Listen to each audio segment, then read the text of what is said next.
Hey, this is MATSAN and welcome to our channel. Welcome back. Yes, we are just after wedding and we had a big conversation together on the way back from wedding of what are the differences between Polish and Taiwanese wedding. We actually already spoke about wedding in Taiwan, I think, how it looks like. However, I think the proper differences we have never mentioned them actually, Yeah. And especially right now we have this very clear memory after the wedding, so we decided that it's gonna be a good idea for the video. Exactly. Just so you know that we joined our friend's wedding, which is a very traditional one with lots of people. Yeah, so that's why we figured that it is a very nice chance for us to show you what are the differences. Yeah. So actually we made several notes on the phone, and the first one starts with the color code for clothing and for the envelope. So about the wedding in Poland, the colors that people rather avoid to wear is this white one or like cream white, those kind of colors, which obviously is because of the bride is wearing white. Yeah. So that's why they just don't wear that one. More or less, some people might say maybe black is not so good. However, we saw many people wearing black, and I think that's kind of like just saying, but you can wear that, so no problem, I think. So it's only about the girls and guys, since your suits are pretty much on those colors, so there's no limitation on that. Yeah, I think there's no limitation at all.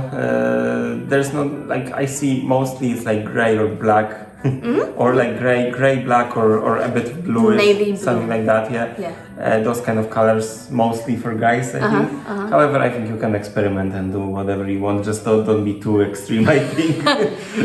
Got it. And then the next thing is about the envelope. When you're giving the money to the newlyweds. So in Taiwan, we're using red, because red is the lucky color, and you use white only on the funeral, because we also sometimes give some money for the funeral. But then here, envelope itself can be white, this doesn't matter. Envelope usually it's like together with some kind of like a form. A little greeting card, greeting card, and then you write down your wishes or the best, blah blah blah blah. And then you usually put the envelope with obviously the money. Just one more thing about the clothing in Taiwan. As a guest, there is no color that you shouldn't wear. I think it's very chill. Yes. So you can wear just like, as a guy, you don't even have to wear a suit, to be honest. Of course, it's more formal if you wear a suit, but they usually don't even go with tie or bow tie. You know, it's just plain button shirt. And for the girl, usually you wear a dress, but I see Polish girls wear very formal, like those one-piece kind of cocktail dress. And Taiwan is more like a summer dress, and it's okay. Even if you wear pants, still okay. Our generation might break some stereotypes here, because I see already, like, that was like literally one person in the wedding, but still, my friend, he said that he doesn't like jackets, he doesn't like suits, and he decided to go very, like, let's say, not formal, but obviously like for a bit for the party look, but not formal. He said that he doesn't like it, and you know, nobody killed him, nobody even looked at him, The people were just enjoying the party. So I think, as you said, of course, it is more formal than in Taiwan. However, I think with our generation, probably our parents care more than the generation itself. Well, actually, to be honest, about the parents, my mom, for example, cares a lot about this. I don't know why even. Like she was kind of like saying like, oh, maybe son can wear something even more elegant, but you know, she wanted to be very comfy, and obviously that dress overall looked very nice, So I think it's more or less like getting to be less and less formal. I think so, because on the wedding I also saw a few girls, Polish girls, they wear really formal. Like if I saw her, I would guess that she's, I don't know, the bride, or she's like this, how do you call it again, forget, but like this bestie of the bride. Yeah, so it's like As always, so prepared for the video. so like it's that formal, yeah. And I just feel like, yeah, I joined the wedding because I am the friend. Like, I'm not the main character here, so I just have to be formal enough to show the respect, and that's it. Doesn't need to be like super crazy, like I'm going onto the red carpet or something. Yeah, I think so. Now let's talk about the first dance. Yes, about dancing. Oh, yes. Because yeah, this is still a big tradition in Poland. I have to say that the couple has to make the first dance. Yes, so usually it looks like that. New married couple has to perform the first dance. Usually they practice a lot before that. They take lessons even. They take lessons. Yes, exactly. Probably only people who really enjoy how to dance, they wouldn't take lessons, but I think 100% of our friends took the lessons. And usually, you know, it's like, especially those like older people are so happy about this, like they're looking at this. There's even like, it's pretty bizarre that I saw on YouTube. Don't even ask why I saw first dance on YouTube, but I was checking something and I see so many like some ladies, let's say, they're like, oh, they look so lovely. They're I love to look at them, and they're like strange people. Like they're not your friends even. Yeah, it's kind of creepy. Yeah, I see that many like those, especially ladies, enjoy watching them, and then after they finish the first dance, they are inviting other people to join the dance, which usually we can see it's a separation already. Like people who love dancing, they will right away go. People who hate dance or they need to drink more to dance, they will just go to the table and still continue eating and drinking. Yeah, that's true. How about the dance in Taiwan? Do you experience it? We are not dancing race, so we don't do any kind of dance in those formal occasions. For example, you do dance in your graduation ceremony, right? And we don't. Yes, and we don't have those graduation ball, graduation party, which you can dance, not really something like that. So, as you can expect, we also don't really like to dance on the wedding. Only in some cases that we also hire those hosts or some band to bring up the atmosphere. Yeah? So some couples who are really into dancing, so they might prepare something like this bride's dance or the broom's dance. So that part is a little bit similar to what you have in Poland, but it's more like we always have a stage. Yeah, you like walk onto the stage, so you perform it for the guests. You don't really invite random guests onto the stage. Entertainment, yeah. Yeah, like, and I also don't like it. So we, of course, our wedding in Poland, we didn't have the first dance since we don't like to dance in front of people. We, of course, don't like to force people to dance. Yeah, so we totally skip that, which I'm glad. Yeah, you know, I don't think that we really need to follow the tradition since we're not a traditional couple. And I think that years in the future, if we're gonna make another wedding in Taiwan, I definitely will not arrange that kind of dancing crap into our wedding. Let's say like this, like about the dancing, I am complete zero. I'm zen out. I hate dancing, actually. I don't enjoy it. And it's not like I need alcohol for it or I just need to get to there and then I will enjoy. I don't even enjoy the process of it. I don't know what's so fun in it. Yeah, she's different, however. She likes to dance, but only in a special occasion, like in a circle with friends. A corner. Yes. Something like that, like rather drunky dance. Dance, yeah. Like that's my thing, yeah. So I never really say I like to dance because I like to dance only when no one is looking at me, when I don't have to follow specific moving, specific actions. Because here you like to do it like dancing games as well, yeah. Like now raise your hands up and now put your hands down now, and the couple raise your hands together. I know it's a tradition, so I respect any couples who are putting this into the wedding. Okay, I respect that. However, I personally hate when people are forcing me. Yeah, like you don't have to force me because you are enjoying yourself. I will not enjoy it, and I am enjoying it in your own way. Like in my own way. And if you're gonna force me to go there, I will be angry. I will not enjoy the wedding.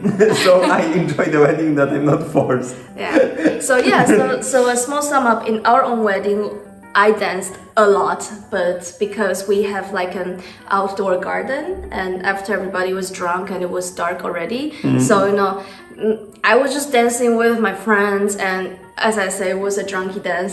The only difference was that I was in the bride's dress, and that's it. Yeah, so. And the music we were playing. Yeah, and we're playing all those party music that we are usually playing at home. So you don't really feel that you have any boundaries there, and I think that is the fun part of dancing in the wedding. Yeah, that's crazy. You guys were dancing in our wedding. I was smoking cigar with my dad.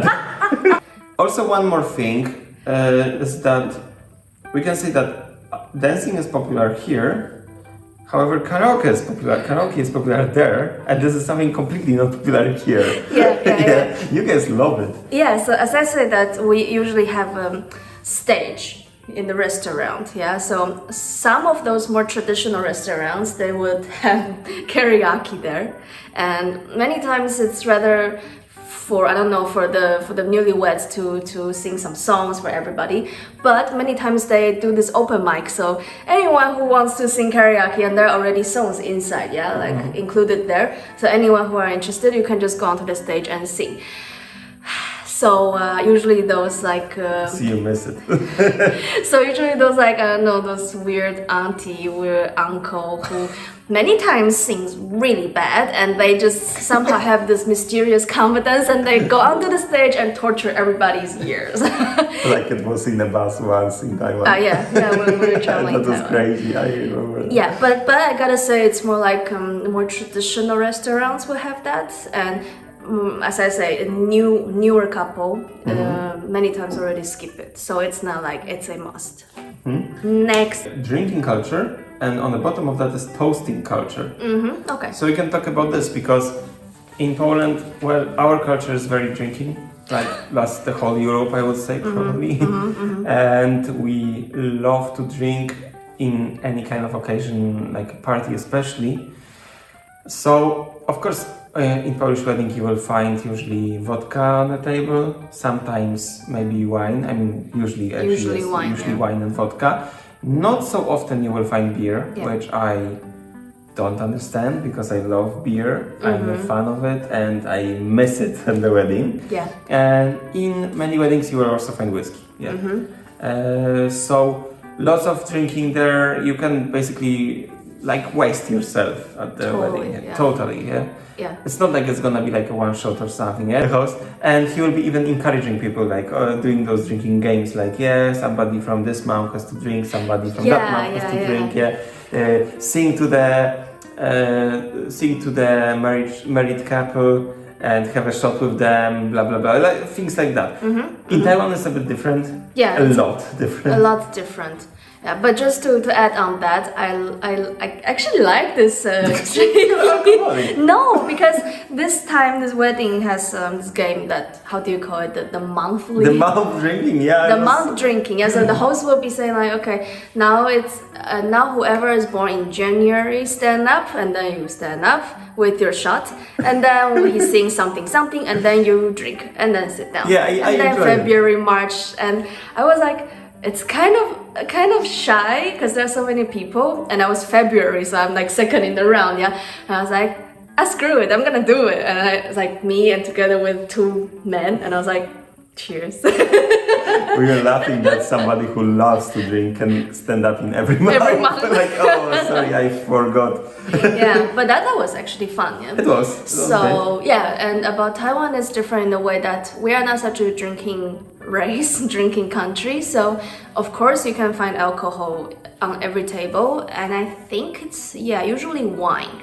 But probably whiskey too. Whiskey, yeah. But I have to say, many times those wines are not even opened till the end of the wedding, yeah. And people just drink juice. Just wait for me at the wedding. You'll be like, and the rest goes home. Yeah, and people cares a lot about eating. So we have really big eating culture there. Everybody's focusing on eating, and maybe like a small drink. There is also beer, I'm pretty sure. And about this toasting culture, I'm sorry, one thing to add, you have round tables. Yes. For eating. Like we usually, it's not only limited to the wedding, it's more like we have this kind of tradition that if you're eating in some important occasion, we like to eat in a round table because round means harmony in our culture. And round table, we usually on top of it, there's like a little spin. So you can put all the whole like food zone. Food, so you sit at the outside circle and then there's an inner circle with all the food, and then whatever you want you can spin in front of you. So it's served into like massive portion for 10 people in one table, and then if you like you grab it to your plate. Very practical and very much like your culture. You love to share the food. And we have our single food. And it would be bizarre if somebody is just taking it from you. Everybody is focused on their own. And we don't really care about food that much. It's like it's not a part of the wedding. It's not it is a part, but it's not the main part. That's true. So that is one thing, and we have this round table, and and because of that, the newlyweds, they usually at some point of the wedding they have to go table by table and just toast to every single table. Everybody will toast, simple as that. And that is generally the moment that the newlyweds drink a lot on these rounds, because everybody, of course, like drink it all, drink it up. And you will usually have wine or beer, so it's like you have this culture that of course with shots we drink it all. However, like beer or something, I see it so often in Taiwan that. When somebody is doing this toast, you have to drink it all. When it's like beer, or something. That's funny. That's true. So this is how we toast. But you say in here you also have like a toasting culture on the wedding. Well, definitely. Like we are saying, we are doing this like stola, stola, which is like kind of like let 100 years them live, and. It's like basically you are toasting with the shots and you are drinking it. That's pretty much it. You are not really going from table to table. However, they sometimes might go through the table just to have the toast. What happened to us in a wedding is like groups of people were going to us somehow, spontaneously. So it was really cool. That's true. And one thing about the wedding car I see, I think in both ways. There has to be the wedding car, either Taiwan or Poland. Our is just usually people like to take some old school car, for example. Old classics. That's mostly what I see. They like to rent it from some other people, however, some people take their own car too, What happened to us? Because we took our car because we were just thinking like, let's just cut the budget and we just don't want to, we are too lazy to even check those other cars. And I don't even enjoy driving another car. Being driven like True. I actually remember I checked those offers and some of them are really expensive. I remember our conclusion was that, it's just a matter of driving from the, how do you call this, urząd, this place that you held the ceremony, to the restaurants. And anyways, the only matter is about those few minutes when you enter the restaurants, when the guests are there waiting for you. So, or maybe posting for some pictures.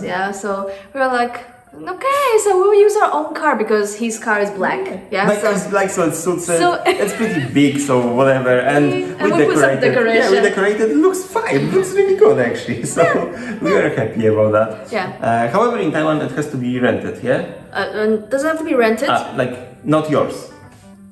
No, it actually could be yours, but it has to be good cars. So, in our definition, good cars is like German cars, which equals to BMW or Mercedes. That's the most common one. If you have higher budget, you are going with those crazy sports cars. It's always welcome, but those are like an essential thing. You need to have at least like a BMW or Mercedes, like good looking car. And how about those old classics? Not so popular. Like we are not up to second-hand cars. or old cars. So unless somebody has really this specific taste of it, otherwise people usually go with the new cars. And it's not only about the car for the newlyweds, also the cars for, let's say, your best man, like the crew. Oh my god, so many cars. Yes, so many times you need to like, okay, so Such a waste of money. Yeah, like usually it's like this. If your family have one, good for you. If no, so usually like your parents or you will reach out to your friends like, hey, I know you have this really good car, this BMW. I'm having a wedding on this day, so could you just either borrow us or you're invited and you can drive your own car and you can be this, let's say, the entrance crew. Yeah, so usually there's like a line of it. I don't remember how many of them should be, but at least 3 cars, 5 cars, like a whole line of it, good cars. More good cars means you're richer, means the whole ceremony looks good and your parents will have face, and that's the important thing. Face. It's all about the face of your parents. Okay, you're a going person. Yes. I just love BMW. She doesn't. This is so boring. Yeah, I know. Okay. Next. Food waste. One thing which I am up to Taiwan about this actually, is the food waste. Well, I mean, I see so much food that is waste, like there, that nobody ate, and it all. I mean, maybe I'm wrong, but I assume it goes to the trash, I think, in Polish wedding.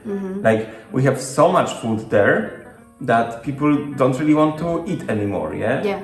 Because like in Taiwan, I see you are sharing and so on and so on. So it's like a process going on. And I think that in Polish wedding, you're just getting full and then you're just only drinking somehow, yeah? Yeah. And there is so much food sometimes. And well, I'm sad for it, yeah? Like what to do with it. And it's impolite to take it, yeah? Which in Taiwan it's interesting. Yeah, I think it's important to bring up the background that your wedding overall lasts really long, right? So you usually start the wedding, Polish wedding, in the afternoon, and then it's supposed to go all the way till morning, like 3-4 a.m. Yeah, so in this whole time span, there's food serving to you. So from the beginning, when you arrive at the table, there's a full table of appetizers, and they're big appetizers because in Poland you eat a lot of meat and so on. So already it's like very fat food. You can even get full after appetizers.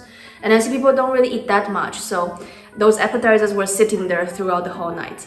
Yeah, and then serving the soup, and then serving the first main course, and then second main course, and then some snack, sweets, and then mysteriously another round of main course. It's like in that wedding we ate 2 or 3 like really main course portion of dish. The food was extremely nice, but it was too much, literally. Yeah, so I was so full. But I mean, it is really tasty. So the point that we are trying to make is that we don't know how the restaurants work. And in Poland, it would be really nice if they somehow pack it, because some of them obviously are not touched. So, if I'm the couple and I go to the restaurant, those one that nobody ate, just pack it, we'll bring home. Or it would be another nice idea that they would just pack it and donate it to some people who are in need, some homeless people even. I think anything that is better than just throwing into the bin. Yeah, and in our case, we have the packing culture, which I find it beautiful, It's like, we don't serve that much of food. There is a list. When you arrive, there is a list of menu, and then we'll tell you what's gonna be served today. So you more or less can prepare your stomach that, I want to eat lobster, so I will not eat that much of this meat and so on. You can kind of prearrange. Yes, the menu, okay. Yeah, on every table. Yeah, so and then pretty much at the very end of the eating round, the restaurant will prepare some bags, some box in case anyone wants to pack. So it's like a super normal culture that you just like, and you will politely ask people in your table, is there anyone interested in the soup? No, so then I'm packing it. If you want, so we share. Yeah. So this is like super normal, and I think it's nice. Yeah, like you don't waste any kind of food. And many times after the wedding, we have like, you know, those ingredients are nice, yeah, like very expensive seafood and so on. So we have like really nice dinner for another 2 days. Yeah, and also it's something interesting that it is a beautiful culture, but then those baba, you know, those annoying aunts from nowhere, you don't even know who that is. Yes, and they kind of take advantage of it, which is ugly because they're like, it's not even the end, and they're already like, we need the bag, yeah, okay, and then you don't need it, you don't want to eat it, and then start to pack, and everybody's like, the heck, we're still eating. So there are still this kind of people, yeah, but majority of the people are nice and they pack at the end. Yeah, and that's pretty beautiful. Yeah. Well, we mentioned that we also stay very late in Poland, and in Taiwan people don't really. So what time you already finish? It's like there's like eating, so assuming eating plus a little bit of the game, the whole ceremony all together, perhaps, you know, you start from the afternoon and you finish maximum 8-9 p.m. It's really not like, definitely not overnight. And here is crazy. Here is has to be. Yeah. Even we, like, I was surprised when we were talking about our wedding. Because I totally don't remember that we stay up till 4. Yeah. If you invite somebody outside the city that you're holding the wedding, so you have to book the room for them, and you pretty much cover the. I mean, you can decide, of course, yeah. So you can decide to cover the room's cost for them, or the guest will pay for themselves. One little thing to mention, that Taiwan has actually 2 weddings and Poland has 1. Yeah, that's very interesting. 2 weddings are like, the first one is about the engagement. So when, in our case, being engaged with somebody is really important. Not like yours is not important, but I see, no, I see like here it's more like freestyle. You can, as a couple, it's something like between you guys, yeah? Like you propose to me, we're engaged, but we don't even have to announce to anyone. Can be even 5-10 years until you will get married. Yeah, so many couples are like, yeah, we're engaged, but for like, I don't know, 5-6 years, but we're just engaged. And then till the moment you feel like, yeah, it's the time, and then you really make this big wedding and announce it to everybody. In Taiwan, it's like, if you're engaged, you know you're engaged and you know you're gonna marry to this person, yeah? So then you arrange this engagement wedding, if we can call it, or engagement hosting. I don't know the proper word, but basically you don't go through big ceremony. You don't go with ceremony, but you go with the restaurant part. Yeah, so you host some guests, not as many as your proper wedding, but more like a closer group, inner circle or your family, and you have like this small dinner time just celebrating the engagement. And then not long after the engagement, you will already be arranging the wedding, the proper wedding. Yeah. So that is also a big difference. Interesting, really, like so serious, yeah?